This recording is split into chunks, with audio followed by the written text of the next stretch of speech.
இருக்கா? வணக்கம். டிமென்ஷியாங்கிறது எந்த வயதில் வேணாலும் வரலாம். காமனாக 55 to 60 இயர்ஸ்க்கு மேலே தான் காமனாக டிமென்ஷியாங்கிற வியாதி பார்க்குறோம். இளம் வயதினருக்கும் வரலாம். For example B12 deficiency, vegetarian diet சாப்பிட்றவங்களுக்கு B12 டெஃபிஷியன்சி இருக்கிறதான வாய்ப்புகள் அதிகம். அவங்களுக்கு டிமென்ஷியா நம்ம நிறைய பார்க்கலாம்.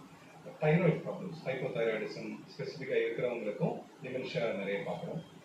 அது இல்லாமல் இப்போது ஆட்டோஇம்யூன் டிசீசஸ் நிறைய வருது. ஸோ ஆட்டோஇம்யூன் டிமென்ஷியாவும் நம்ம இளம் வயதில் பார்க்கறதுக்கான வாய்ப்புகள் நிறைய இருக்குது. பட் காமனாக இது ஒரு 55-60க்கு மேலே வரக்கூடிய வியாதி தான்.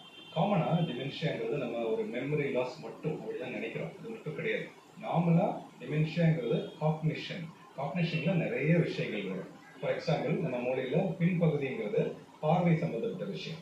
ஸோ பார்வையில் ஃபேஸ் ஐடென்டிஃபை பண்ணுறது, இல்லை அதுக்கு கொஞ்சம் முன்னாடி உள்ள இடத்துல டாப்போகிராஃபி, ஜியாகிரஃபி, இப்போ எந்த இடத்துல இருக்கோம், வீட்டில் எங்கே இருக்கோம், எந்த ஃப்ளோரில் இருக்கோம், படி எங்கே இருக்குது, ரெஸ்ட் ரூம் எங்கே, அதெல்லாம் தெரியும். அது பேசிக்காக. ஸோ நம்மளோட ஞாபகம் எல்லாமே அந்த இடத்துல ஞாபகமே மூணாக பிரிப்போம். ஒன்று இம்மீடியட்டாக, ஃபார் எக்ஸாம்பிள் காலையில் என்ன சாப்பிட்டோம், மதியானம் என்ன சாப்பிட்டோம், அந்த விஷயங்கள்.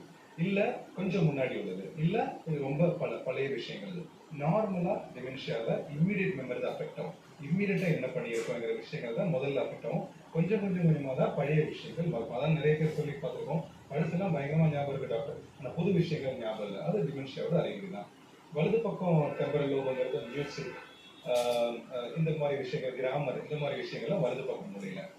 முன்பக்கம், அது ஃப்ராண்டல் லோப் அப்படின்னு எடுத்துட்டோம்னா, ஃப்ராண்டல் லோப்னா நம்மளாக்குறது, அது நம்மளுடைய பர்சனாலிட்டி, அது எல்லாமே அந்த இடத்துல தான் இருக்குது. ஸோ அந்த ஃப்ராண்டல் லோப் போயிடுச்சுன்னா எக்ஸிக்யூட்டிவ் டிஸ்ஃபங்க்ஷன் ஏற்படும்.